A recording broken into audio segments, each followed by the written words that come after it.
Co- Muito bem, muito bem. Vamos conversar então. Muito bom, Clô, Rafael, estar conosco. E a gente tem uns assuntos assim bem momentâneos, né? Bem quentes, do nosso ambiente todo. Estamos aí em plena catástrofe ambiental, com essa enchente que avassalou o Rio Grande do Sul, 80% do seu território. E nós temos duas situações, de um ponto de vista díspares, mas também bastante convergentes. O Rafael acabou se tornando um especialista leigo, hein, Rafael, em enchente, na medida em que escreveu o livro A Enchente de 41. A Enchente de 41, editado pela Libretos, e que é muito rico do ponto de vista fotográfico, que registra ali, né, Rafael, vários registros fotográficos feitos por repórteres fotográficos da época, pelos jornais, o Correio do Povo entre eles, especialmente, revistas, como a Revista do Globo. E, de outro lado, está conosco a Clô, que, junto com o Rafael, dirige e toca a editora Libretos, mas e como, infelizmente, como boa parte, como muitas editoras de Porto Alegre, talvez algumas do interior do Rio Grande do Sul também, foi bastante e lamentavelmente atingida pelas cheias que atingiram Porto Alegre. Né? Então, a gente queria falar sobre isso, tá, Clô, tá, Rafael? Está até também tentando prospectar o que, que vai ser daqui para frente, o que, que vai acontecer, né? Que tipo até, que movimentos os editores livreiros estão adotando nesse momento, na medida em que foram perdidos milhares, milhões de livros. Ao que eu ouvi, a LPM, por exemplo, teria perdido 1 milhão de livros. Não é 1 milhão de reais, mas 1 milhão de livros. Não, Bom, eles tinham em estoque 1 milhão, mas perderam 10%, segundo bom, o Ivan. menos mal, muito menos mal. Fake news. Então, outro tema. Eu A queria nossa conversar. informação, a nossa informação sobre a LPM é que no estoque tem 900 mil livros e eles Bueno. perderam cerca de 30 a 40 mil livros. Menos mal. É que eu 5%. estou louvado numa conversa que eu vi do Meio hoje, que o Peninha foi entrevistado pelo Pedro Doria no Meio, e o Peninha falou isso: 1 milhão de livros a LPM, entendeu? 1 milhão. O Peninha vê isso, é 1 milhão de livros, ele vê É isso. verdade, ele projeta. Talvez ele esteja falando no que vai significar a perda desses 40 mil, né? Nós perdemos 12, eu acho, não sei ainda. 12 mil livros. 12, Isso não corresponde a sei quantos por ainda. cento do acervo da Libretos? 12 mil. Nós tínhamos no acervo 15 mil, eu acho. E tenho aqui comigo 1.000 e poucos livros. Tem que fazer a conta. Tá. 80%. E a enchente de 41 foi pelas águas, o livro?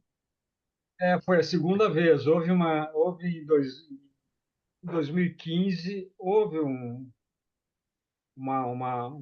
projeto de enchente, né, em Porto Alegre, não sei se vocês lembram, não sei se o Vieira estava aqui ainda, que a água bateu ali nos 3 metros, que é a altura do cais. Né?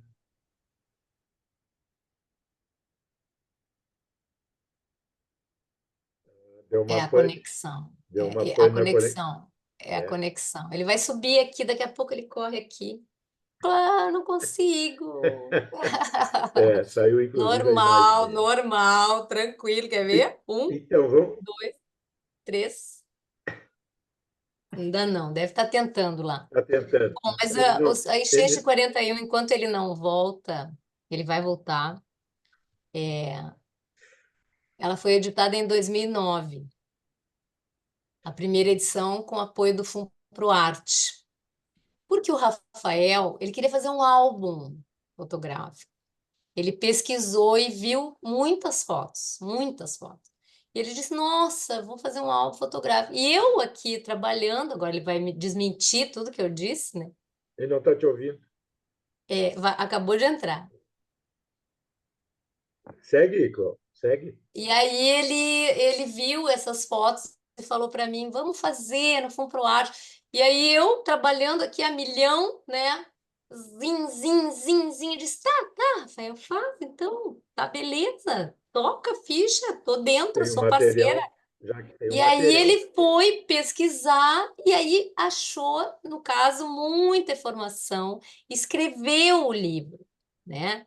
E fez, nós fizemos o livro, etc. Mas nenhum dos dois, tipo assim, eu, pelo menos, tapada, né? Completamente tapada, não percebi, né? E aí nós lançamos, acho que, sei lá, 1.000 exemplares, naquela época era pouco, 1.000 exemplares, né? Agora é muito, né? Agora era pouco. E aí nós fizemos, e aí em 15 dias, Depois, terminou o livro. Terminou. E nós, não é possível. Aí fizemos a segunda rodagem, né, da primeira edição. e vocês E conseguiram aí identificar. segurou um tempo, aquela loucura passou, né? E aí segurou um tempo, e aí o Rafa pode contar o que ele estava contando. Mas antes do Rafa contar, vocês identificaram de onde veio essa grande demanda de, em 15 dias, Dos, esgotar? dos netos que achavam que os seus avós estavam loucos e birutas. Eles não acreditavam que boiavam as coisas, não acreditavam que tinha manequim da Guaspari boiando e as pessoas achando que eram mortos, entendeu? Aham. Então, Daí eu comentei isso com o nosso querido colega, o Colexa, que é meu nosso vizinho aqui, eu acho que agora deve ter voltado para casa também. Eu comentei esse fato com ele. Pô, Colexa, fizemos o livro em uma semana, 15 dias, vendeu toda a tiragem, uma coisa, né? E daí o Colexa disse, não, é que em Porto Alegre nasce um bebê e ele diz três coisas, papai, mamãe e enchente de 41. Então, é muito presente na cidade e a gente sentiu isso na prática, sem ter feito nenhuma pesquisa. Eu, na verdade, como tu falaste das fotos, né, Vieira? A ideia nossa, que eu falei com a Chloe, é que eu pesquisava tanto que eu via as fotografias, né? E as fotografias. Acabaste de confirmar o que a Clô falou enquanto tu andavas transitando aí à procura de sinal. Ela disse exatamente isso. É. E daí, então eu estou repetindo porque eu dei uma batida aqui, eu Olha, acho, e de repente ficou tudo escuro aqui, então eu prometo não bater mais no mouse. Mas a informação é essa mesmo. E daí ele tem sido reeditado, né? Ele já tem 14 anos, eu acho, e já tivemos, acho que, duas reedições, acho que umas quatro reimpressões, porque ele é muito procurado, independente, né, desse ano, independente de outras coisas, porque é um assunto que está muito presente agora mais ainda, né? A tua depois pode falar de toda a demanda que está havendo em torno do livro, né? E o livro tem esse mérito, as pessoas ouviam falar, né? Passa de geração para geração, né? Mas passa uma informação das experiências pessoais, né? Das pessoas, que é uma coisa que com o tempo também adquire, né? Um conteúdo, né? Meio afetivo e vai se distorcendo a pouco, como funciona a memória, né?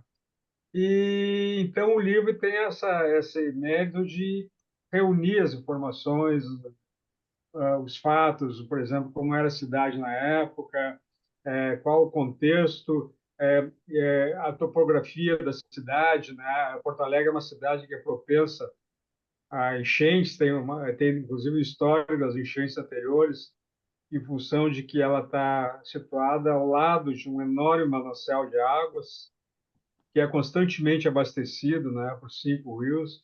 Então, ela está sempre sob o risco, né? E naquela vez houve uma conjugação de fatos muito difíceis de acontecer. Na época, eles faziam um cálculo, chamava tempo de... Não me lembro bem qual é o termo, que dizia que se repetiria dali a 360 anos. Claro, é um cálculo matemático que não... A natureza não é matemática, mas é um cálculo de recorrência, né? Agora me lembrei. Então, 360 anos, e agora ele se repetiu exatamente agora, exatamente, inclusive cronologicamente, né? A enchente subindo, se comparar os dias de maio, já tal, subiu tanto, já tal, lá e aqui, é impressionante.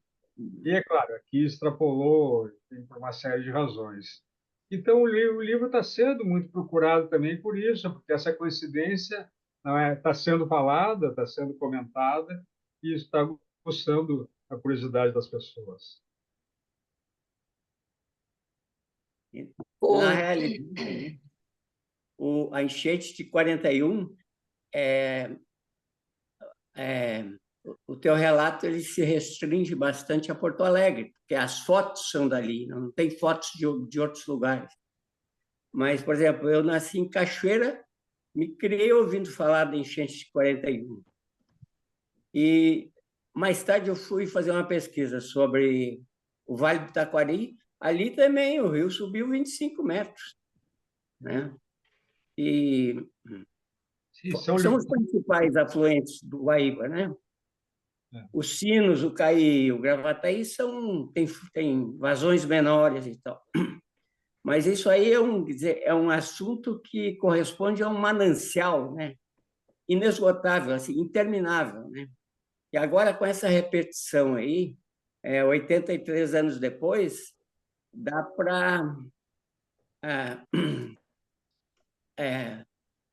não digo reescrever, mas ampliar o relato, né? Se é que o autor tem a pulsão ainda de mexer nesse assunto tão velho, né? É tão batido. Não sei o que tu diz. Velho, porém com muitas similaridades, hein, Rafael? Eu já havia lido o teu livro lá atrás, tem uma linda dedicatória aqui que você deixou para esse admirador, mas eu estava dando uma folhada e relendo e deparei com algumas coisas muito interessantes. Uma delas é de um verso popular de um cidadão chamado Homero Simões, um flagelado, que fez um verso bem popular e muitas vezes até simplório na versificação ali, mas em certo momento chama atenção porque ele diz que quando nós voltamos para casa, encontramos tudo virado e tal, e quando nós fomos nos deitar, faltou até colchão, deitar, mas no dia seguinte voltou tudo, né? Eles já tinham, e quando viram, tiveram que recém tinham limpado bem suas casas, mas não puderam ocupar porque a enchente voltou.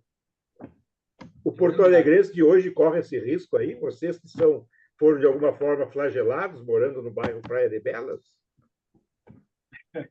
Sim, né? Essa essa é a. Não, primeiro, em relação ao que o Geraldão falou, realmente houve enchente em várias cidades. Eu, quando fui fazer o livro, pensei em fazer uma coisa mais ampla, mas não, a informação na época não tem a circulação que tem hoje, né?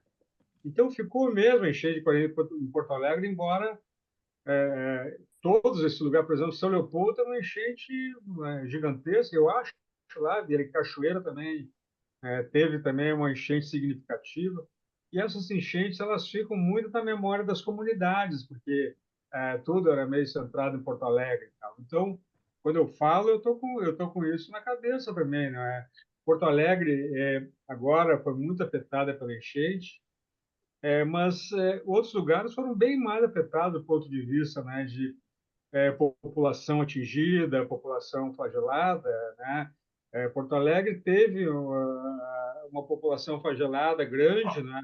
Mas se tu comparar com o enchente de 41, lá houve entre 30% e 40% da cidade foi flagelada. Era 70 mil pessoas.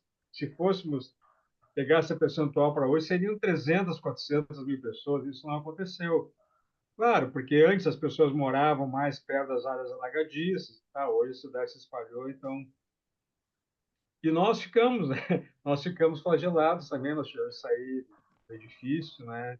Com água quase pela cintura, né? Depois, só que a gente saiu carregando as coisas assim e tal, daí fomos entrando, saindo pela Gãos, e ali na metade da quadra já baixou a água e na esquina já tinha as pessoas passeando com carrinho de bebê, com cachorrinho.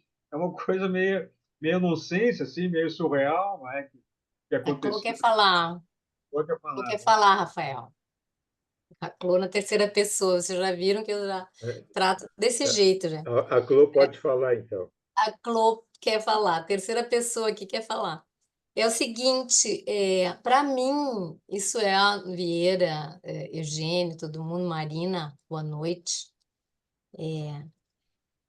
Para mim, há uma teoria da conspiração aí, sabe? Porque assim, ó, depois que a gente sofreu o que a gente achou que era uma calamidade climática, mais ou menos, né? Nós descobrimos um monte de coisas nessa semana. Eu, pelo menos, o Rafael já deveria saber, mas eu descobri agora que, por exemplo, tudo poderia ser evitado.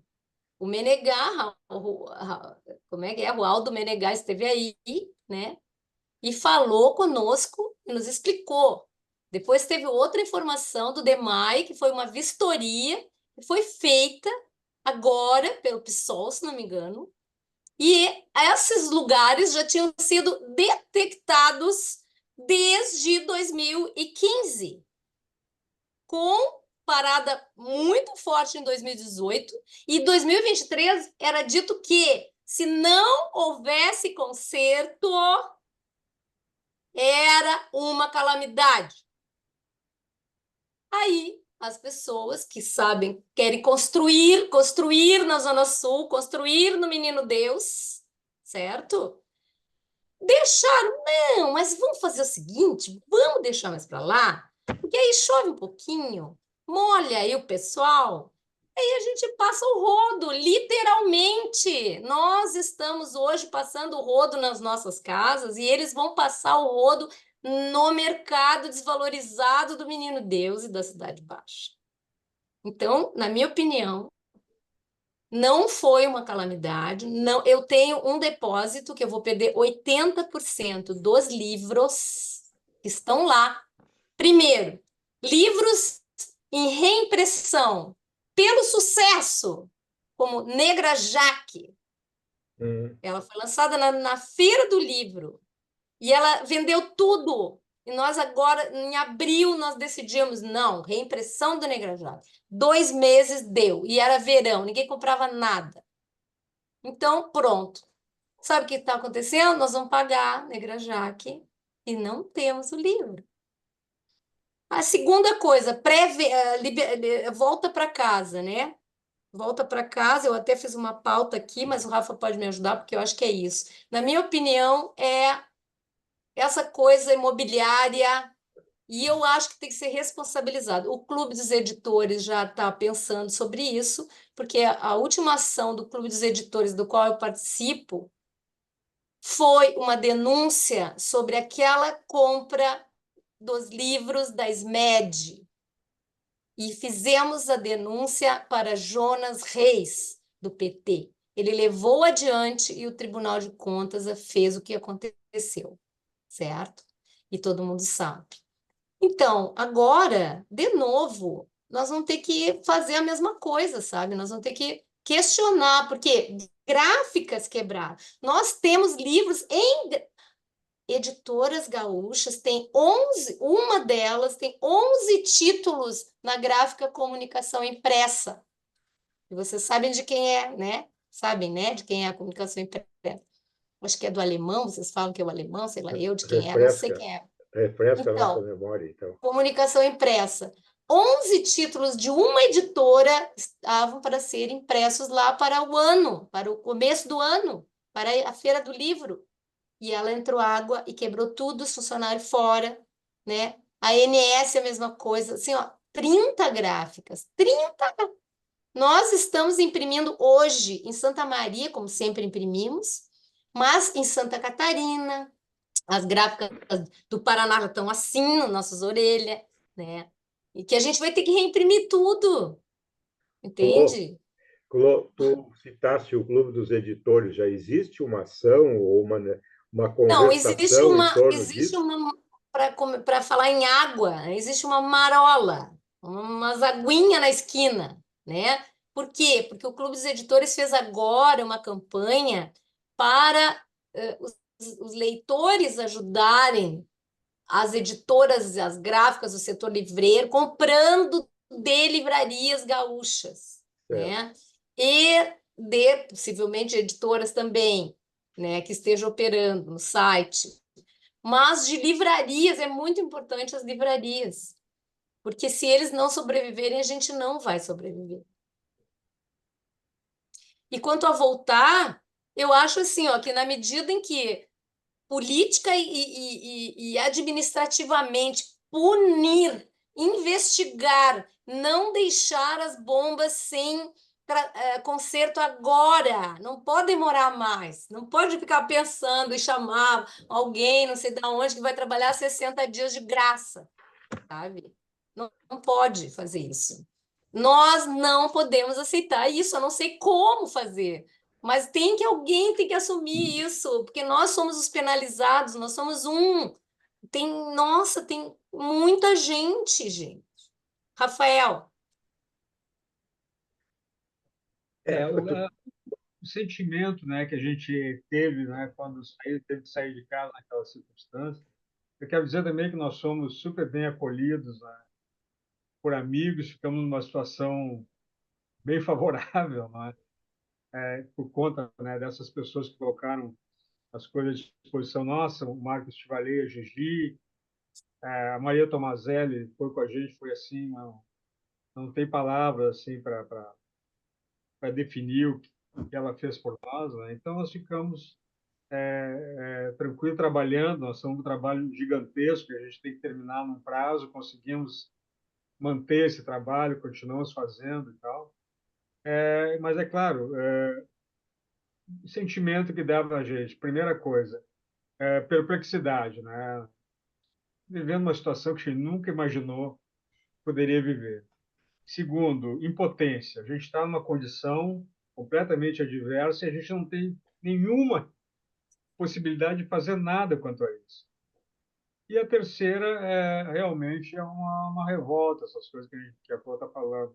É uma revolta porque os efeitos, por exemplo, a gente não pode querer que não chova, vai chover. A gente não pode querer que não chova nas nascentes lá dos rios, dos 5 rios que abastecem Guaíba e que a água desce de uma maneira muito acelerada. Não podemos impedir.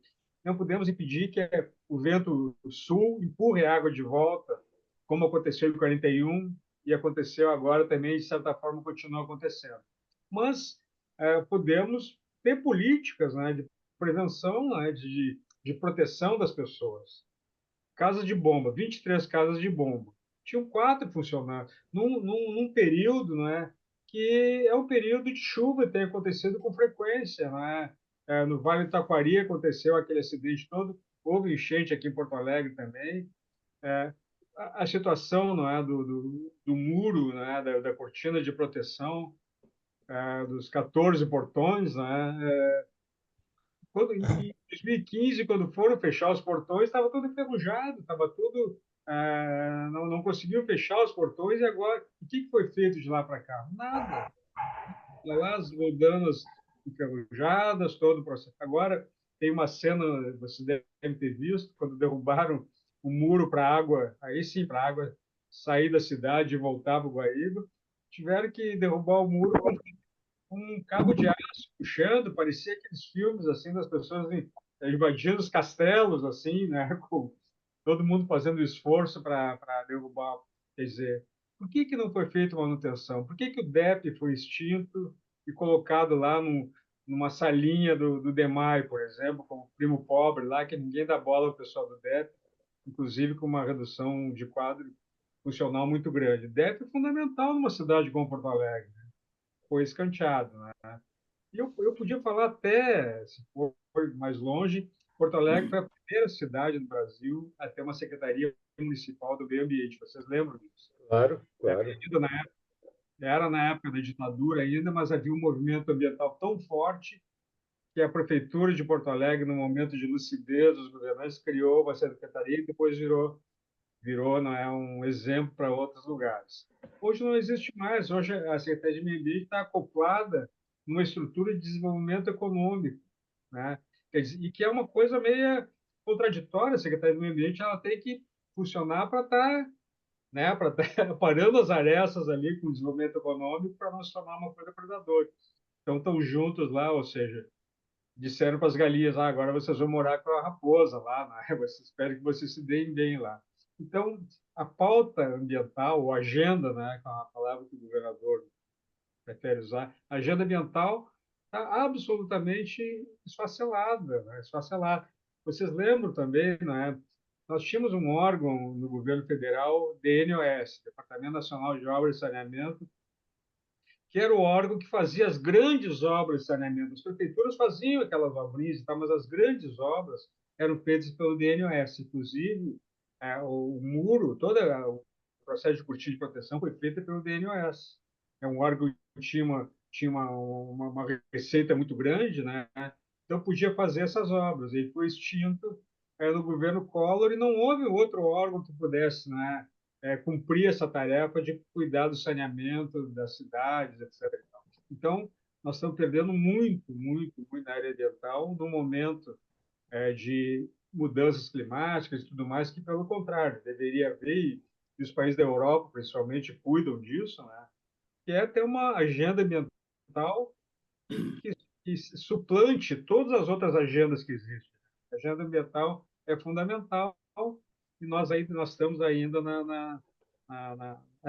nós estamos no caminho inverso, infelizmente. Isso aí acaba influenciando nesses acidentes, né, que são naturais, que a gente não pode evitar, mas que, bom, É, essas coisas aceleram esses acidentes e, se não houver proteção, elas vão atingir muito mais pessoas do que poderiam, né? Poderia ter muita gente podia ter sido poupada nesses processos que estão acontecendo agora.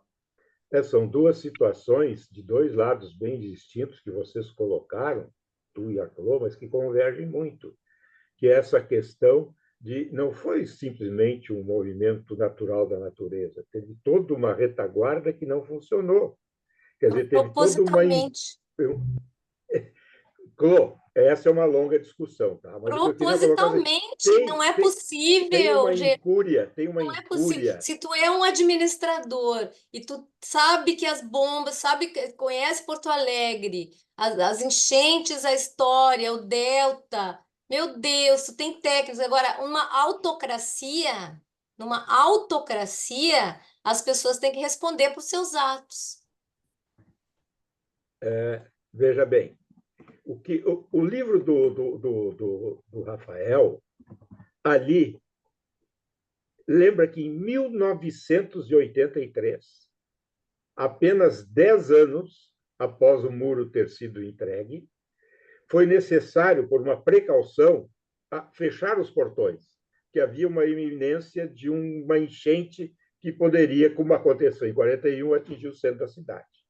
Então, fecharam os portões. E para fechar os portões, 10 anos depois do muro ter sido feito, foi uma dificuldade enorme que o Rafael registra aqui. Descobriu-se, então, que em apenas 10 anos, as engrenagens de movimentação dos portões sobre os respectivos trilhos estavam desgastadas e enferrujadas. Para fechar os portões, foi preciso usar tratores e guindastes, o que foi feito. Mas aí a enchente ali não veio, 2 ou 3 dias depois, desfizeram tudo de novo. Mas de lá para cá, nós estamos falando, Rafael, de 40 anos, 1983. Não aconteceu, nenhum governo que se sucedeu de lá para cá teve essa preocupação, cautela e cuidado para com essa proteção teórica que a cidade teria.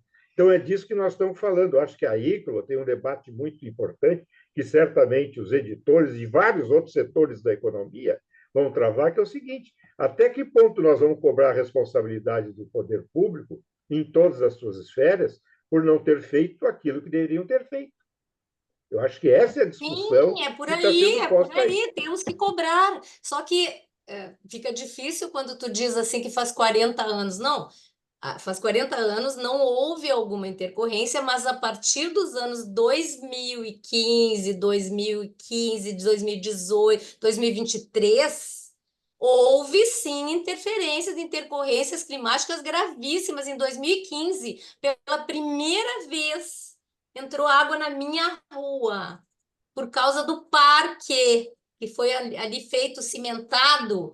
Eu não sei, eu não sou técnica, mas pelo que eu entendi que o Rualdo falou, tem que haver uma drenagem natural. E eles cimentaram, certo? Então, não há uma drenagem natural. As gramas são de plástico, certo? Não há uma drenagem natural, há uma piscina, tem uma quadra de tênis, de cimento, tem quadra de patinação de cimento, entendeu? Aí, 2015, entrou água aqui. E aí foram ver as bombas, faltava 1 metro e pouco. Os muros que tapavam as bombas eram 3 metros, que era a cota do rio, né? 3 metros, a bomba. Só que com as intercorrências chegando a quase 4, eles pediram a construção de mais muro nas bombas. E, por Deus, eu não quero dizer aqui, vocês são jornalistas, vão procurar, R$ 60.000. R$ 60.000 era a construção, porque é marcenaria, o cara, o pedreiro vai lá, né? Põe mais muro, só nas bombas, tá? Eu queria Não fazer foi uma feito. pergunta, Vieirinha. E aí tu vai dizer que não foi proposital? Então, por exemplo, assim, tá, então não foi proposital, não foi doloso, como é que é o dolo e tal, não foi com dolo, mas tem que haver uma penalização, Tem a porque culpa. eu agora vou ter que fazer crédito. Eu não quero fazer crédito, eu quero receber uma indenização. Queria fazer uma pergunta. Pode fazer, senhor Marbones. É evidente que o poder público estava enxergando a cidade com a ótica dos negócios imobiliários, né? E, por conta disso, pretendia, inclusive, chegou a ser manifestado isso publicamente, tirar o muro. Depois, não obtiveram, o pessoal da universidade, do IPH, não quis dar um parecer, não quis dar, não negaram, mas também não deram o parecer dizendo que o muro realmente não funcionava. Mas eu ouvi isso de autoridades, entende? Queriam tirar o muro. A imprensa deu, inclusive, queriam tirar o muro. Mas, então, é evidente Elmar, desculpe, só para te apartar, tá? Só para esclarecer aqui. Tanto na campanha para o governo do Estado do Eduardo Leite, quanto na campanha para a Prefeitura Municipal, em que foi eleito o Sebastião Melo, esses dois agentes públicos que se elegeram prometeram em suas respectivas campanhas derrubar o muro. Há vídeos aí circulando das suas campanhas eleitorais dizendo isso. Isso revela um ponto de vista, né? Um ponto de vista. Tem o projeto em andamento prevê 9 torres de 30 andares ali nas docas, tá? Então, tu vê que são projetos descolados da realidade, mas eles estavam avançando e eles eram uma lógica nessa cidade. E a pergunta que eu queria fazer é o seguinte: hoje estão aparecendo os pareceres aí dos engenheiros do DEMAI, que apontaram, o negócio está aparecendo todo. E aonde estava a imprensa quando esses fatos estavam acontecendo, essas denúncias estavam sendo feitas, e a gente não ficou sabendo? Eu, pelo menos, não fiquei sabendo, e eu leio jornais todos os dias. O que eu sei é por minhas fontes, porque eu vou atrás. Mas que eu pudesse ler num veículo de comunicação de massas de Porto Alegre ou do Rio Grande do Sul, não li. Ao contrário, entende? Ao contrário, toda essa mudança da legislação, que revela o outro lado da questão, que é a negação da questão ambiental, foi aprovada com o apoio da imprensa. Então, nós vamos cobrados. Acho que vai ser cobrado, vai ter que ser cobrado dos administradores. Mas, olha, o crime da imprensa não é menor que o deles. Certo. Né? A gente botar muito culpado, a gente não pega ninguém, Omar. Pois é, eu sei. Vamos botar né, tchê? Pelo amor de Deus, alguém tem que pagar por isso. Os verdadeiros culpados sempre escapam. É que Não, para, Omar, tu tá com a função aí de pulverizar a culpa, aí vai virar em nada. Esquece isso. Estavam alinhados, sim. A imprensa alinhada, os caras alinhados, eles têm um pensamento hegemônico autocrático. Entendeu? Então, e não tem conversa. E se nós não fizer alguma coisa, o quê? mas A aqui gente o que eu quer o quero quê? dizer é o Aí tem seguinte, um monte de dinheiro federal. Aí, Barari, Bororó, eles já estão pegando o dinheiro federal que está vindo para as enchentes. Eles já estão pegando, já estão anunciando. A negociação é com a secretária da Cultura, bibibi, bobobó. É que nem a LPG. Clô, tu tem razão, mas para usar a palavra pulverizar, pulverizar o Melo e não tocar nos mentores, nos que sustentam esse modelo e esse esquema, não vai adiantar muito. Tudo bem, Omar, mas eles vão Pulveriza conosco. o Melo, Deram um vem outro monte de Melo. A gente tem materinha, muitos deram um Melo. monte de materinha querida com o Rafael defendendo essa coisa e tal. Eles vão indo, vão indo, vão indo e mudam. Sabe que a imprensa muda conforme o baile, né? Mas eu acho que a pauta Eu não sei. é uma Sim, esse. é importante.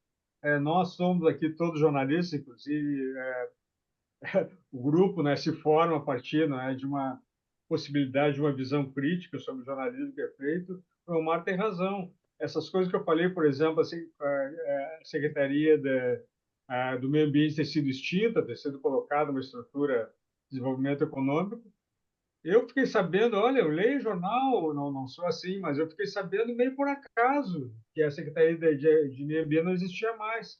O DEP também, eu talvez tivesse distraído, mas eu soube há pouco tempo que o DEP tinha sido acoplado ao DEMAI, quando são funções completamente diferentes. Então, essas coisas que são importantes e adquirem mais importância ainda ao longo do tempo, elas são tratadas assim, ou nem tratadas, ou não tratadas de uma forma, né? Por exemplo, uma homenagem, né, ao Elmar, ao Geraldão, que estão atentos a essas coisas, o Jai, eu acho que é o site que mais toca, né, nessas coisas assim, das transformações que são feitas na cidade e que passam batido, né, as pessoas não ficam sabendo, não tem nem como se posicionar, porque não há debate quanto a isso e tudo mais, mas eu acho que é culpa do jornalismo também, né? As empresas grandes têm seus interesses, né? Por exemplo, plano diretor na RBS é uma pauta que não se toca porque a empresa está acoplada, uma empresa construtora. Mas eu acho que é uma pauta muito interessante. O que nós estamos fazendo, nós jornalistas, diante desse desmonte, né, das estruturas ambientais e desmonte, né, das políticas de proteção às pessoas, de proteção de uma qualidade de vida pelo menos razoável na cidade. Mas Não, então, eu vejo aí, é, por exemplo, eu acho que há uma. Desculpa, Geraldo, eu vejo que há um grande empenho na cobertura e tal, há um trabalho valoroso, eu reconheço isso. Mas isso não, assim como isso Não isenta. não descarta a questão de uma autocrítica, de uma autocrítica. Eu sei que as grandes empresas não vão mudar e tal, mas eu acho que os profissionais, eu acredito que os profissionais eles precisam fazer uma autocrítica e eu acho que ela será benéfica para eles e benéfica para a profissão. Fala, Geraldão. é o seguinte, a gente está discutindo a enchente em Porto Alegre, mas o problema não se restringe a esse, digamos, essa conjunção de biomas aí, Mata Atlântica e Pampa. A coisa é nacional, está no Cerrado, está na Amazônia, esse modelo está atuando na Amazônia, o governo não, não consegue tirar os garimpeiros, que não são simples garimpeiros que estão lá com a bateia, os caras estão com máquina, botando mercúrio, né, contaminando todo o meio ambiente. Assim. Esse modelo, ele está ali, esse governo supostamente de esquerda, não não erradica o garimpo, o desmatamento e tal. Fica contemporizando e tal. E não é só um problema nacional, ele é global. Existe um modelo que está sacaneando o planeta. Tá? A gente está vendo isso, existem denúncias, existem estudos e tudo mais. Então, acho que pode-se até condenar o Melo, mandar colocá-lo na cadeia, digamos, ou o leite. Mas os empresários que atuam em Porto Alegre, que atuam no Rio Grande do Sul, no Vale dos Sinos, no Vale do Taquari, no Vale do Jacuí, eles são os grandes culpados, eles são os autores da sacanagem, certo? A gente não pode esquecer isso. E tem uma coisa que eu queria colocar antes que acabe o tempo aqui, que é o seguinte, eu vejo o Rafael falando como jornalista, ele está assim, dando um depoimento como jornalista, fazendo uma remissão dos fatos e tudo. Mas eu gostaria que ele falasse um pouco também sobre como ele se tornou um ficcionista brilhante. Assim. Quer dizer, a partir de fatos reais, ele elaborou relatos insólitos, entende? Isso, para mim, assim, uma... Ele enriqueceu o seu perfil como jornalista ao fazer pesquisas e textos de ficção, certo? Virou um grande narrador. Isso que eu queria...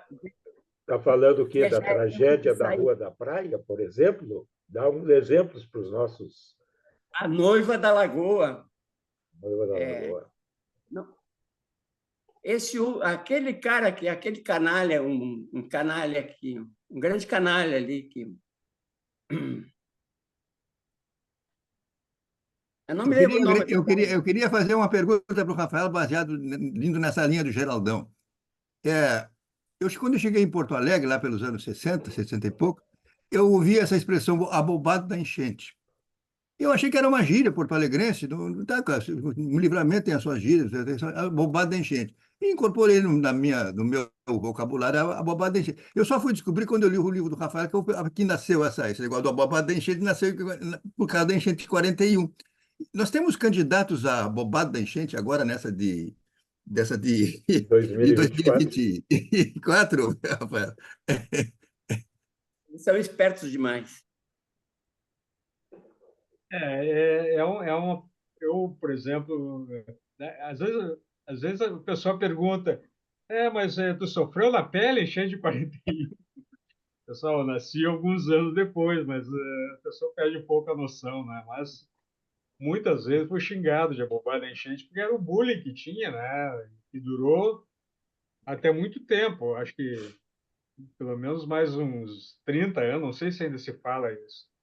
Tem até um depoimento, eu fui procurado por aquele cara que eu gosto muito dele, o Otávio Guedes, da Globo News, ele se interessou pelo livro e tal, conversamos bastante, e ele falou lá no programa, e a Ana Flor, que é uma das comentaristas lá, ela contou que a madrinha dela nasceu exatamente em maio de 41 em Porto Alegre. E a madrinha dela, depois, né, ela menina, a madrinha contando as histórias, não, a bobagem da enchente, e ela saiu na foto, ficava horrorizada, bobagem da enchente e tal. Mas ela nunca soube o que era, então dali o Otávio leu ali no trecho do livro que explicava. É uma explicação que o surto de leptospirose, que na época foi tratada como espiroquetose, tratava da mesma forma, depois se viu que eram doenças diferentes, né? E deixar as pessoas prostradas, as pessoas não reagem, mais ou menos Vem daí. os sintomas parecidos com a da dengue. A dengue deixa a pessoa também... foi uma explicação que eu encontrei. Eu falei com uma pessoa, na época, bem idosa, que ela dizia que a abobada enchente se deveu ao fato de que as autoridades demoraram muito tempo para se movimentar, né? A enchente começou em 22 de abril, começou uma chuva muito forte, intermitente, e só dia 30 de abril que o Cordeiro de Farias, que era o interventor, chamou o Loureiro da Silva, que era o intendente, os dois nomeados, para iniciar uma campanha, né, de proteção às pessoas. Inclusive, o Loureiro da Silva adoeceu, não sei se por causa disso, e ficou fora, né, de toda a questão da enchente. Mas a explicação, eu acho mais plausível, que foi muitas pessoas, atingiu muitas pessoas esse surto, morreu um monte de gente, porque tem a doença tem a leptospirose hemorrágica, tem a leptospirose que a pessoa se cura, e hoje deve ter uma série de possibilidades de curar, inclusive está acontecendo agora, né? Esses dias morreu uma pessoa vítima de leptospirose e eu vi uma notícia de que do governo do estado de que não pode dar o remédio de leptospirose para qualquer um, porque tem que poupar, então a pessoa tem que ter os sintomas, né, para ela poder fazer jus ao remédio. Então, a bobada enchente é mais ou menos essa explicação. Eu achei que era mais adequada e coloquei lá no final do livro. E o É. nome Posso falar com o mediador. Olha só. Rafa, não sei se tu vai me desmentir, vai achar que eu sou louca ou que eu estou inventando. Mas se for, por favor, faça isso no ar logo, de uma vez. Então é o seguinte, ele me entregou o livro da enchente. E eu disse, mas cadê o abobado? E daí ele botou no finalzinho, lá na Ah, última página, para não ser botou ele o lá o abobado da enchente. abobado. Eu disse, mas cadê o abobado? A explicação do abobado. E pior é que eu não sabia a explicação do abobado, obviamente, né? E aí o Rafa pesquisou, pesquisou. Daí ele falou para mim, olha, espiroquetose, tu acha que cola? Eu disse, cola, vai! Espiroquetose, era isso aí. É leptospirose. Eu Então, acho assim, particularmente que esse foi um avanço que o Rafael, enquanto um literato ficcionista, avançou. Tá? Que espirocado, que se viria da espiroquetose, espirocado é o cara maluco, esse é um espirocado, ele é maluquete. Ao contrário do abobado da enchente. Né? O abobado da enchente, provavelmente, é que ele ficou contemplando a enchente sem saber para que lado ir, o que fazer mas naquele serve, momento. Bira. É a mesma coisa. Agora pirou da cabeça, já tá bem. Serve. Espirocada? Cola, cola, Tá cola. bom. Falava que é Olha, o espirocado e o despirocado. Despirocado Despirocou, né? sempre elétrico, não dá para segurar o cara porque ele está sempre correndo. Esse é o despirocado. Esse é o despirocado. O espirocado, realmente, eu pesquisei bastante, o cara fica atirado, não quer saber de nada. E eu queria dizer mais uma coisinha, que assim, o Elmar Diga. perguntou quem são os abobados da enchente, né? Eu acho assim, ó, que nós somos os abobados da enchente. Nós somos os abobados da enchente porque a gente não teve Eu, força de eu me sinto identificar e próprio. colocar aqueles abobados lá, que não são abobados da enchente, porque eles não sofreram com a enchente, né? Eles vão ganhar com a enchente. Então, os abobados somos nós. E realmente, psicologicamente, não sei, eu acho que deve ser uma coisa de geração de abobados. Porque a gente, eu falo com qualquer pessoa, todo mundo diz, eu tô fora da casinha. Tô fora da casinha, não consigo conversar. Às vezes eu falho. Falei com a Crista hoje, ela disse: Meu Deus, tô rateando. Então, assim, isso é verdade. Uma calamidade pública atinge todas as pessoas, né? E isso agora eu fiquei também pensando essa coisa de autocrítica, Elmar. A classe média ouvia sempre falar que subiu a água no ribeirinho, nas ribeirinhas, nas áreas ribeirinhas, e acontecia a mesma tragédia lá, e a gente, pois é, veja bem, pois é, né? Até acompanhava, tem que botar palafita, tem que fazer uma coisa qualquer e tal. Agora, é como a classe média está, né? Atingida, completamente atingida. Então, aí virou uma coisa de reação. Então, uma autocrítica enquanto sociedade também é que a gente não tem noção, né, da empatia, da solidariedade. Aliás, a solidariedade o Rafa pode falar, porque em 41 também houve um rastro de solidariedade, né? Eu acho que isso aí é importante falar, mas a autocrítica em relação a questão social da enchente, porque enquanto atinge os menos favorecidos, a gente não belisca o nosso pé, né? Mas quando a água bate literalmente no nosso bumbum, para fazer melhor aqui na Terra, no nosso bumbum, quando a água está no nossa, né? Então aí a gente se preocupa. Então, isso é uma autocrítica que todo mundo tem que fazer, não só a imprensa. Aliás, concordo com vocês. A imprensa é responsabilizada, os empresários são responsabilizados e não acho que tem que botar ninguém na cadeia. Não acho. Eu acho que tem que ser responsabilizado publicamente para ver se perdem voto. Porque aí a gente diz, estes caras, comprovadamente pelo tribunal, não sei das quantas, fizeram assim, assim, assim, e sei lá o que vão. Não precisa penar, não precisa pagar multa e preso, talvez, né? Quem sabe era uma boa ideia. Mas não precisaria, bastava a gente provar para o povo, a gente que eu digo é porque eu estou do lado de cá, né? Eu não estou do lado de lá. Então, provar para o povo, né, que quem são, porque o povo elege todo ano, elege esses caras. Então, assim, pelo menos publicamente, né, seria bacana se essa penalização fizesse efeito para todas as áreas, para a imprensa, para o empresariado e para os políticos, gestores, não políticos em geral, gestores. Ai, eu parece que eu sempre estou dando discurso, né? Desculpe. Não, Rafael, vale solidariedade, Rafael. solidariedade. Clô, posso fazer uma pergunta? Eu sei que é um negócio super improvável, mas tu acredita que em algum dia os livreiros serão indenizados por essas perdas Eu, gigantescas aí? Eu acredito que indenizados não, porque eu tive numa reunião do Tesouro Federal, não sei o quê, pesquisa daqui, eu já respondi 300 questionários para dizer o que eu perdi. Eu vou resumir aqui o que eu perdi, daí não preciso ficar fazendo questionário. O que eu perdi, assim, numericamente, porque foram 5, 10 anos de trabalho que não voltarão mais. Mas ok, vamos falar em números, certo?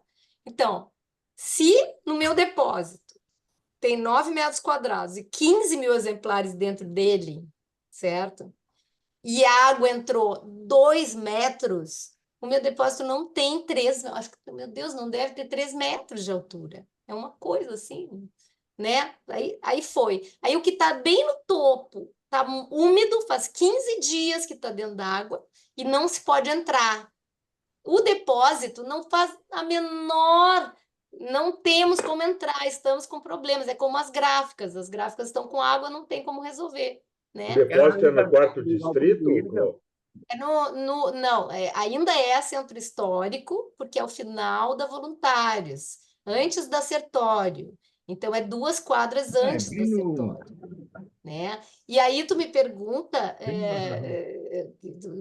o quê mesmo? Tu pergunta, A capacidade de pedir uma indenização ou não? não, aí eu falei isso, né? Eu falei na reunião e estavam ali, enfim, a Sofia, estava o pessoal da cultura, do Conselho de Cultura, era uma reunião oficial do setor, né?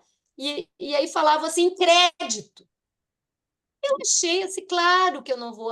Eu já conversei com o Rafael, nós vamos usar Isso sim, eu acho que chega, Eugênio. Crédito a zero juro, a juro negativo, seja lá o que for, chega, porque dinheiro federal tem. E eu ouvi hoje, en passant, porque eu detesto ouvir notícias, as minhas notícias são internet, então eu detesto ouvir notícias de outros lugares, Elmar, da grande imprensa eu não escuto, porque daí é mais fácil de viver, porque aí a gente vive na realidade, não vive na loucura, na fantasia, no 1984, que eles vendem tudo ao contrário, né? Então, eu escutei que empresas que 340 mil ao ano o faturamento vão entrar no momento X. Empresas que têm um pouquinho mais. Nós estamos ali, nos 340. E nós perdemos 300, se tu fizer uma conta. Quando eu cheguei lá, quarta-feira, dia 2 de maio, eu fui depois do feriado, fui lá no depósito, certo? Não estava alagado ainda no dia 2? 2 de maio. Não estava alagado ainda no dia 2? Dia 2 tinha 4 dedinhos de água.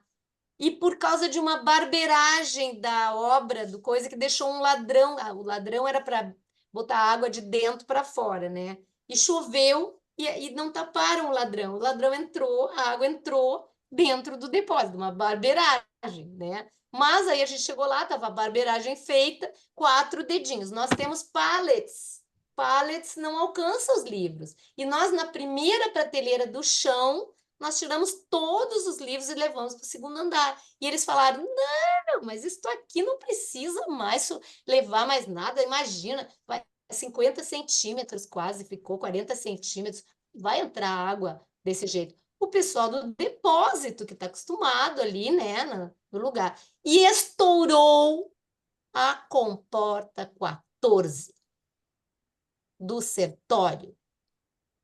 E aí, 18 horas do dia 2 eu estava lá. 4 dedos de água. Tirei as prateleiras, fechei, porque o depósito estava acabando o horário mesmo, e fomos embora.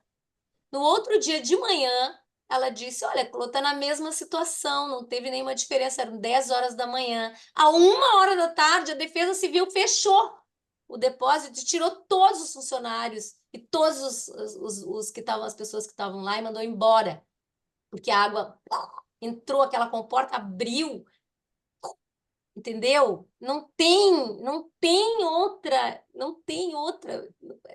Bom, aí eu fiz o cálculo, 12 mil, digamos que eu tenha tirado 1.000 ali de baixo, 2.000 talvez, tenha tirado.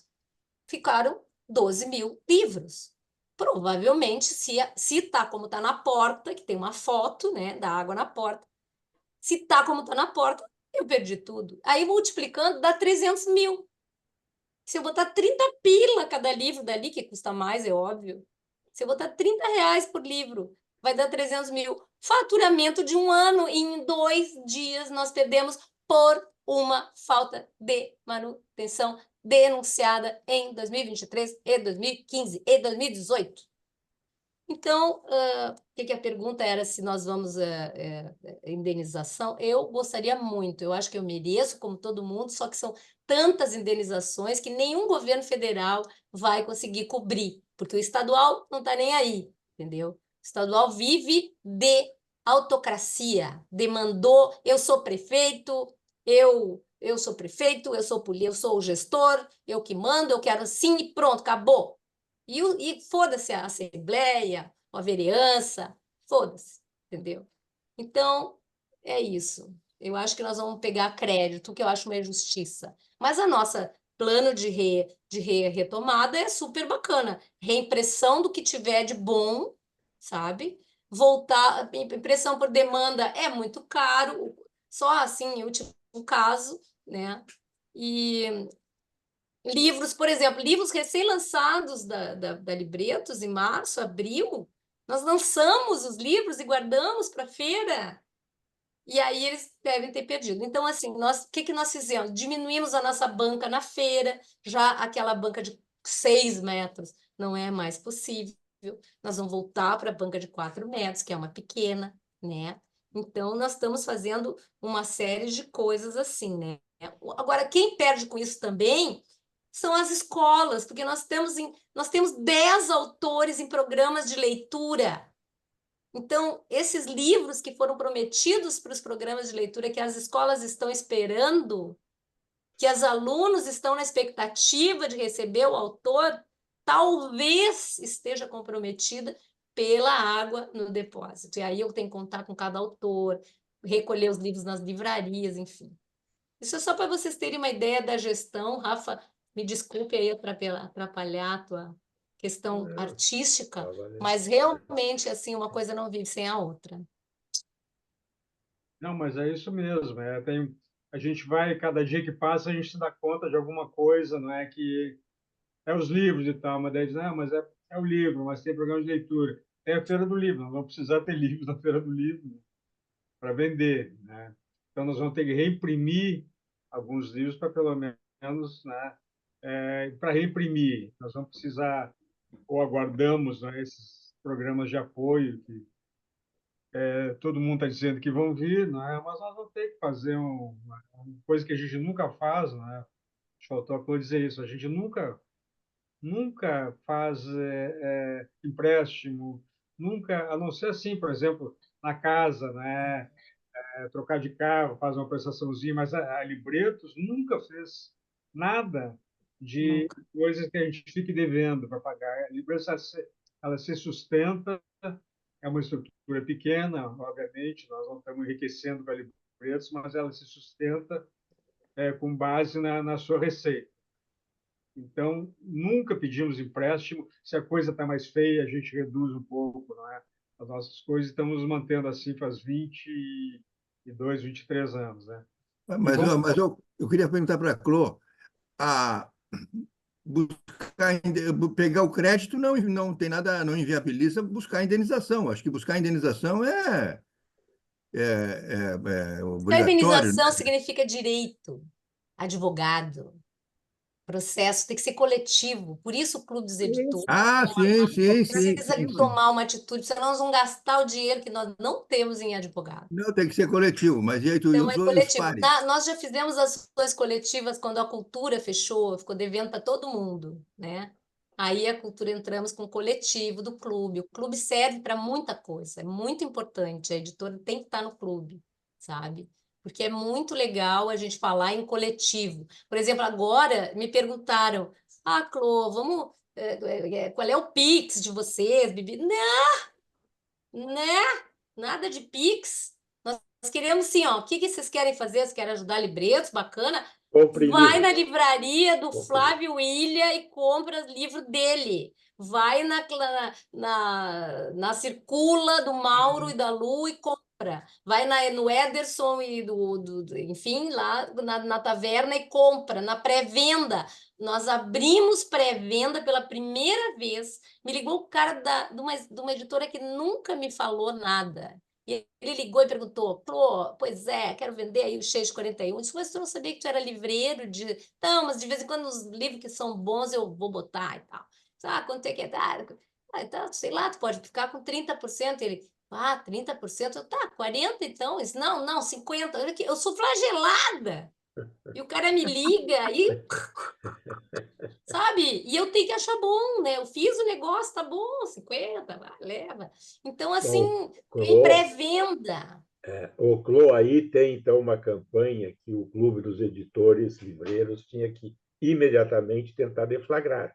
Já Qual está seja, deflagrado, livreiro. mas Já eu, está que sou um deflagrado. leitor de jornal, Sabe o que, não que tenho é? dito É que nada eles a não têm respeito. assessoria de imprensa. Eu sempre disse para o clube de editores, queridos, vocês não podem contar só com a rede social. Vocês não podem, vocês têm que botar na imprensa. E aí, Toda a enfim, vida, toda a vida. eu sempre digo, contratem um jornalista, vocês não perdem nada por contratar um jornalista, né? Mas não, enfim, tá lá a campanha. Compre das livrarias gaúchas. Se não tiver o livro físico, compre o e-book. Barari, bororó. Aliás, o nosso e-book do Enchente já tá mandamos fazer também, né? Porque o pessoal está pedindo PDF de jeito nenhum eu mando, não tem como, né? Aliás, se procurar, deve ter PDF da Enchente por aí, mas nós não mandamos, né? Enfim, Muito bom, é isso. muito bom. Falou, além da enchente, a enchente não pode levar ao esquecimento de outras coisas. Falando de Porto Alegre, né? Não pode levar ao esquecimento da ata de registro de preços, dos livros adquiridos na ata de registro de preços, Da Lei Cortês? da lei que é, né? A Lei Cortês, claro. A Então, Lei Cortês é importante, mas ela não avança. Eu acho que é por uma mesquinharia, porque é só para os livros novos, né? E vale, tipo, por um ano, coisa assim. Quer dizer, tu tem um preço tabelado por um ano, por um tempo, de Esclareça. livros novos. Tu pode fazer o que tu quiser com os livros antigos, entende? E eu acho que é uma mesquinharia, porque assim, por exemplo, sei lá, Clô, Companhia das Letras, Clô. O que é a Lei Cortês, por favor? a Lei Cortês é o preço fixo do livro, que tem em tudo que é lugar, na Europa e tudo. O livro custa, sei lá, 10 euros, 9 euros, todos os livros. E aí eles têm um preço fixo, então não tem a Amazon, que vai lá e oferece ele por 50 centavos. E eu vi a Amazon oferecendo enchente por 300, né? Então, assim, eles fazem o que querem com os livros. E as editoras, em geral, dizem que isso quebra e tal, a editora deixa de vender e tal. Não é o nosso caso, porque a gente não tem tanta capilaridade nacional para ser quebrada pela Amazon, mas se nós tivéssemos, realmente seria um problema. Mas a gente é a favor, e o clube também, só que ele tem que passar no Congresso, né? Em todas as instâncias. E aí eu acho que tem truta, aí é grana que está circulando de alguém que não quer. Alguém que faz muitos livros novos a cada ano. Muitos livros novos. Tipo 100 mil livros novos, né? Que daí ele não pode mudar o preço e fica preso ali. Enfim, eu acho que tem truta, tudo tem truta, né? O e Clô, os 100 mil livros que o Léo, os 100 mil livros que o Melo comprou aqui naquela história, Como é que ficou Aquilo agora? Já ali, aquilo sumiu? ali foi denunciado, né? Está no Tribunal de Contas e continua. Tem mais coisas. Aquilo ali, tu sabe, Elmar, o que é aquilo. O povo também sabe, deu até na grande imprensa, porque quando chega no Tribunal de Contas, é porque a coisa tá agora, temos que publicar, entende? Por isso que eles querem tanto acabar com o Tribunal Superior, né? Porque ali é a última instância da democracia, a última. Se acabar com aquilo, opa, Não, eu, de propósito, que eu estou aqui, ali, ó, 500 reais. está É, custando a beleza. bagatela para quem quiser o preço de ocasião. R$ É, 497,61, se alguém quiser isso. adquirir o livro do É, Rafael. agora sim, ó, Rafael e vai Clô na vão enriquecer de vez. pré-venda, vai na pré-venda da taverna e compra lá por R$ 49,90, que nós vamos receber mais do que nesse aí, de 397, 400, que nós vamos receber mais 497. da taverna e mais rapidamente do que esse da Amazon, com É certeza. brincadeira. Lô, mais uma perguntinha aqui. Se o vendedor esse pede 50% do total da venda de cada livro, quanto é que tu paga, hein, pro pobre do Rafael? R$ 2 por livro? 10% pela lei, 10% de direito autoral. 10% pela lei. E olha aqui, ó, em livros. Ele tem os livros, não tem nem o dinheiro, coitado. Mas o Rafael tem uns 10 livros, 15 livros. Quer Vive de dizer, direitos autorais atualmente, Geraldo. Casa, comida e lavada, é o direito autoral que eu recebo. Direito Brincadeira. autoral é uma coisa que fora de casa a gente cumpre na risca. E aí? Caso ele pague em trabalho. Aliás, eu pago em trabalho. Muito É. bom. Geraldo, mas, Rafael, tu não vai escrever nada sobre a 2024? Não dá um livro daqui um ano ou dois? Pois é, o pessoal pergunta, a primeira não, geralmente é a última pergunta. É que, na verdade, a enchente de 41, a motivação dela para escrever era, primeiro, foi das fotografias, mas também que a informação que ela passa é uma informação meia, como é que eu vou dizer, meia mágica, né? Enchente de 40, um troço meio mágico, né? Que as pessoas passam. Então, o projeto do livro era contar a história, falar da conjuntura da cidade, falar das questões topográficas, né? Falar do processo todo, não é, de formação da enchente e tal, para contar uma história, o máximo que eu pude fazer é uma história da enchente. Hoje, a gente está, a história sendo contada no dia a dia, né? Todo dia a história sendo contada. Eu como acompanho assim muito fissurado ali a cobertura, até sou talvez mais desinformado que o porteiro do prédio aqui, que, o senhor viu, seu Rafael, aquele troço? Eu não vi, porque ele está ligado lá, sabe mais do que eu. Né? E outra coisa que a gente tem que levar em conta é o seguinte: qualquer pessoa hoje, rico ou pobre, anda no bolso com uma câmera fotográfica e uma filmadora. E mais do que isso, ela pode sair essa fotografia, esse filme, instantaneamente para quem ela quiser. Então, a informação ela circula de uma maneira muito acelerada, muito ampla, muito vasta, muito completa, com muita fake news, com muita coisa assim, etc. e tal. Mas, bom, esses dias eu dei uma entrevista lá para o UOL, lá para o Sakamoto, que eu gosto muito do Sakamoto, e enquanto eu estava dando entrevista, eu estava esperando, o pessoal da UOL mostrava o pH, que é uma coisa extraordinária, extraordinária aquele gráfico do processo de aumento da enchente, de alcance da enchente. Isso é uma coisa fantástica, né? Que não tinha, o que tinha ali era o oitavo distrito de meteorologia escrevendo à mão, hoje choveu tanto em Santa Maria, tantos mililitros, etc. E tal. Então, hoje, a informação é muito grande. Para fazer um livro sobre isso, por exemplo, ela tem que tratar de outras coisas, ela tem que tratar de uma conjuntura mundial, não é, de mudança climática, de todos, tem que ser uma coisa técnica, né, sofisticada, porque a informação geral, assim, que estava no meu livro, com toda a limitação que tinha de dados naquela época, isso aí todo mundo está acompanhando. Eu cheguei a dizer uma hora que não, é só pegar o texto e mudar os números, né? Mudar os dados, mudar as datas, porque a história é muito parecida das duas enchentes. Uma É, das a história tem vários momentos que realmente ela, assim, nós já falamos sobre isso antes ali. E era. Mas tem esta de 24 tem infinitas histórias humanas de solidariedade que de 41 nós não tínhamos, né, Rafael? Tanto que no teu livro são poucos os exemplos de solidariedade que tu acaba mencionando ali. Um deles, inclusive, é bom recordar aqui. A dupla Grenal, em 41, como em 24, se reuniu para fazer uma ação solidária. E lá em 41, decidiram fazer um Grenal, cuja renda seria toda revertida para os flagelados.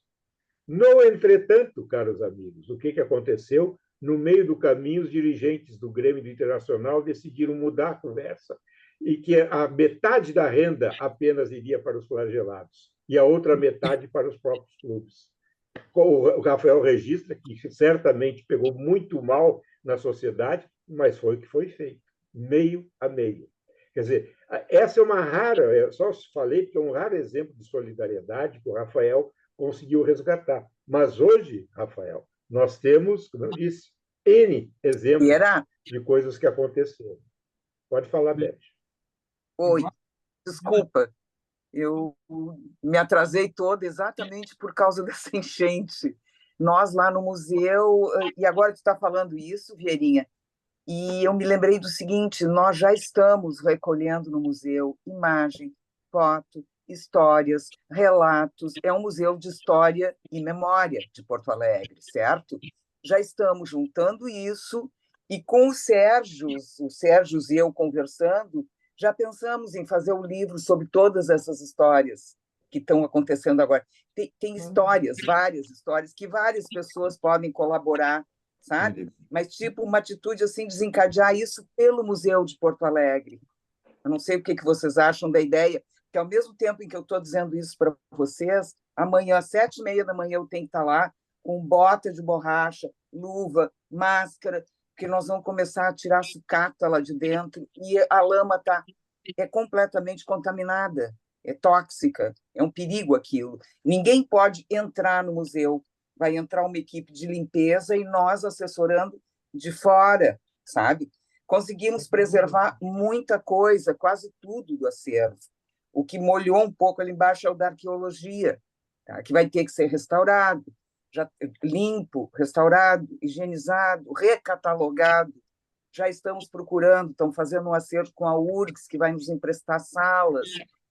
Então, nós estamos trabalhando enlouquecidamente nesses dias. Agora, essa ideia de guardar a memória de tudo isso, a gente já está providenciando lá no museu, e a ideia de editar um livro, alguma coisa com as histórias, cada um conte a sua, pode ser uma coletânea, a gente já pensou, o Sérgio e eu, em fazer isso. Não conseguimos, porque atualmente nós estamos tirando lama, mas a ideia já existe. Nós montamos, inclusive, um grupo que estava todo mundo perguntando o que a cultura está fazendo pelos equipamentos. Montamos um grupo com todos os responsáveis pelos equipamentos da cultura para fazer uma única ação, que tem coisas que são comuns a todos, vários alagaram. Teatro Renascença, Ateliê Livre, o nosso museu, a Casa da Música, muita coisa alagou, e muitos deles precisam exatamente das mesmas ações. É isso que nós estamos essa semana inteira organizando, e só podemos fazer isso depois de conseguir acessar. Eu fui com um carro alto, emprestado por um amigo, por dentro d'água para chegar lá com 2 colegas, sabe? E a força da água é um negócio maluco, vocês não têm noção. Parece que teve um tornado dentro do museu. Daí a gente conversando com entendidos de resgate dessas coisas, eu disse, meu Deus, a água entrou mansinha, ela veio, eu registrei tudo em vídeo, a gente só saiu quando a água chegou na porta do museu, sabe? Então, ela chegou mansinha, Só que é o seguinte, ela ficou tão alta que as coisas boiaram. Por isso que está revirado. Ô, gente, Sabe? dá licença, eu vou ter que me Tá bom, ausentar. Maria. Tchau, tchau, gente. Na verdade, Beth, o que acontece? Uma boa ideia não nasce isoladamente. Certamente há várias iniciativas, várias idealizações já feitas para registrar esse fenômeno que foi uma coisa absurda que aconteceu Coisa no Rio Grande do maluca, Sul, né? Maluca sob todos os aspectos. Então, certamente, museu ou alguma associação de museus tem um enfoque a dar nesse registro que fará, assim como, né, jornalistas certamente farão, o Rafael terá a oportunidade de fazer, se tiver interesse ou vontade ou algum input, né, Rafael? Enfim, certamente não faltarão registros exatamente em função daquilo que o Rafael acabou de mencionar. Há uma infinidade de informações que a gente recebe diariamente sobre tudo, questões que a gente nem imagina que possa ter acontecido, e a todo momento a gente está recebendo isso. Então, matéria-prima para uma boa obra literária, certamente não está cheio. Está cheio. Está cheio. Pessoal, muito obrigado. Foi realmente uma grande conversa esta, né? Só o tempo é que nos atropela, até para não nos cansar, nem cansar e eventualmente queira nos acompanhar depois.